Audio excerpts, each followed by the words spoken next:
నమస్కారం.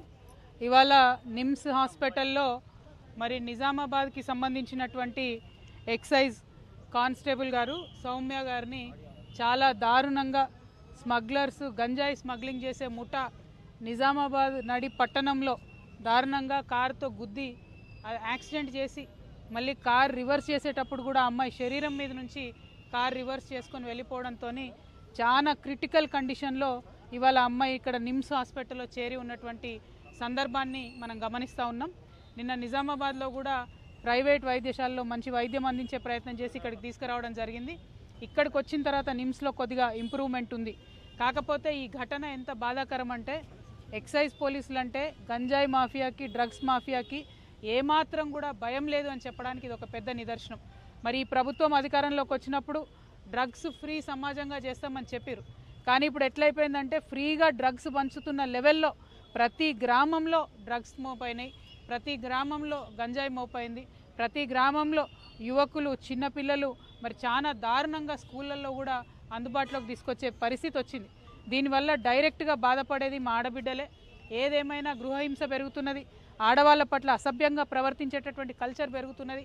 వీటన్నిటికీ డ్రగ్స్ నాందిగా ఉన్నాయి. కాబట్టి మరి ప్రభుత్వం ఇప్పటికన్నా మత్తు వదిలి నిద్ర లేచి వారి యొక్క ప్రతాపాన్ని చూపించి డ్రగ్స్ని అరికట్టాలని చెప్పి నేను డిమాండ్ చేస్తూ ఉన్నాను.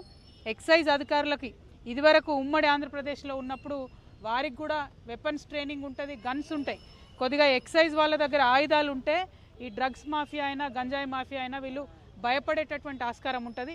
నేను డిమాండ్ చేస్తూ ఉన్నాను తెలంగాణ జాగృతి పక్షాన ఎక్సైజ్ వారికి అట్లానే ఫారెస్ట్ వారికి వెపన్స్ మళ్ళీ ఇవ్వాలి. వారికి ట్రైనింగ్లోనే వారికి శిక్షణ ఇస్తారు, కానీ వారి దగ్గర వెపన్స్ లేకపోవడంతో ఈ స్మగ్లర్లకు డ్రగ్స్ పెడ్లర్లకు అరాచకాలు ఎక్కువైనాయి. కాబట్టి వెపన్స్ ఇవ్వాలని చెప్పి నేను డిమాండ్ చేస్తున్నాను.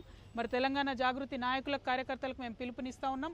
ఎక్కడికక్కడ గ్రామాలలో జిల్లాలలో కూడా డ్రగ్స్ మహమ్మారి పెరిగిపోతూ ఉంది. కాబట్టి మీరు చాలా షార్ప్గా ఉండండి. మరి పోలీస్ వాళ్ళకి ఎక్కడికక్కడ సమాచారం అందించండి.